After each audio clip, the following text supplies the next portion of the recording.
I made it 2,000 subscribers! Woo! Hey guys, it's Kim. I asked you guys a few weeks ago on my community post to ask your questions if you had any. As I was approaching 1,000 subscribers, I now hit that milestone, so I'm really happy. And yeah, I figured I've never made a video like this just talking about myself, so I'm just gonna go through some of the questions that you guys sent. First question is from Roxziel.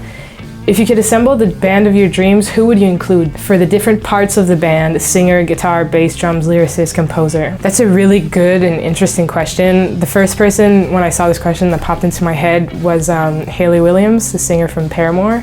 She's just an amazing vocalist. On bass and backup vocals, Josh Homme. I would include Prince somewhere in there. Be like a singer, lead guitarist, dancer, just the whole thing. On drums would be Zach Farrow, the drummer from Paramore. I find he's a super innovative drummer. I don't understand why he doesn't have more of a reputation than he does. The first time I ever heard their album, Riot, I was walking around the CD Plus in my hometown when I was like 14 or 15. And the main thing that attracted me to the sound of this band was the drums. He it was just so progressive, and it was something I'd never heard before. I just think he's a great drummer. Bonus question, have you ever seen Quotes alive?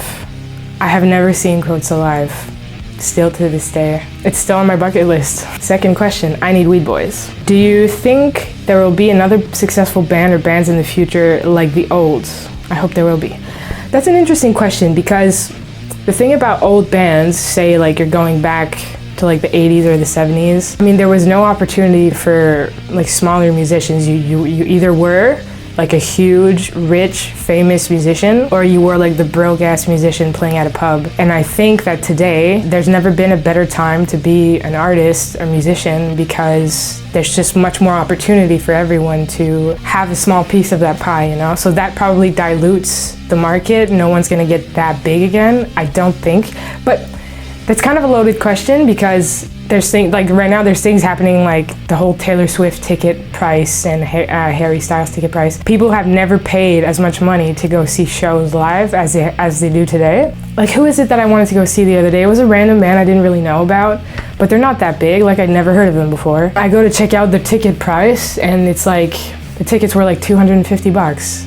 Game Killer asks, Alcosa but no Caius. Yeah, Alcosa but no Caius. I tried to get into Caius, but I can't really get into them. Like I love a lot of Josh's other side projects, like Eagles of Death Metal, Them Crooked Vultures, but Caius, yeah, I just, never latched onto it. Rob Pace, what is your favorite song to play? Do you prefer to play the electric or acoustic? And I really like playing my electric guitar unplugged. Is that weird? What songs do I like to play? I like to play all kinds of things, but if I'm playing just on my own, just for myself, the stuff I play the most is like slowed down versions of rock songs I like. I do like to play my electric guitar unplugged as well. I guess it just depends on what mood I'm in that day, but I definitely play more acoustic. Spades asks, are you self-taught? Were there any other instruments you were interested in playing if it weren't for guitars? I clearly remember asking my dad when I was 7 to buy me a drum kit. And he said no.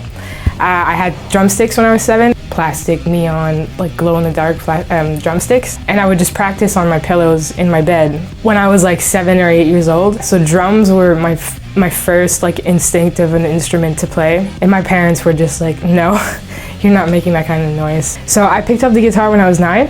My mom plays guitar. By the time I was 11 years old, I started taking classes with this guitar teacher in town. I took him for 2 years. But then I joined a rock band when I was 14 and I wasn't interested in lessons anymore. I just wanted to rock out. Aaron Guy, what 3 guitar riffs get stuck in your head most often? What 3 guitar riffs get stuck in my head most often? Again, it just depends on what I'm listening to that particular month or what bands I'm listening to. Right now, I would say it's probably Life in the Fast Lane by the Eagles, Seven Nation Army, because I've been practicing that song lately. And the third one would be You Can't Quit Me Baby from Queens of the Stone Age. Hey! I'm actually editing the video right now and I realized that I missed a really important question that I really wanted to answer, so here I am in the future answering this question. So Christian Uriel asks, how long does it take to learn, record, and edit a video? It depends on what song I'm learning. I would say the bottom end of that would be probably like a good 4 hours, 5 hours minimum, and the high end of that would be closer to like 30 hours. The video that took me the most time so far is Autopilot by Queens of the Stone Age. That took me probably like more than 30 hours. It's probably closer to like 35 or 40. The big reason for that was because my editing software crashed, and there were like, I don't know, 7 or 8 tracks in that song, so I had to redo the whole editing. I would say on average it's probably closer to like 15 hours, maybe 20. Connor Elliott asks, what inspired you to start your channel and share your music with the world? Good question. So I'd been thinking about starting a channel for years, but I never did it. I think I'm good. Like, I was like, I think people are gonna like this. I don't know. I just want to put it out there. So I just decided to bite the bullet and put a video out there.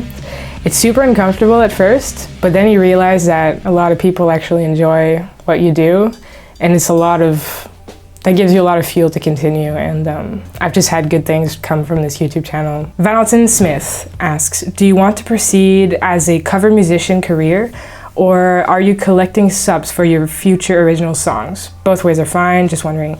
Yeah, I guess I want to be both, so I'm definitely like an original music artist. I'm currently working like on some of my songs. By the way, if you want to know when that comes out, you can sign to my newsletter. It's in the description. I think it's like one of the last links, and you can stay updated on everything that I release. So yeah, I'm definitely gonna release some of my own music this year. Fractures in Time. Who's your favorite band from say 1989 to 2010? Ooh, that's a good one. Obviously it's probably Queens of the Stone Age, but a very close second would be Pixies. Pixies are so cool. They were doing the coolest alt rock, like stuff you've never heard back in the 80s. So good. Nacho Nunchaco. I love your voice, Kim. How do you get that sound? Do you smoke? Do you make any special training or warming or something?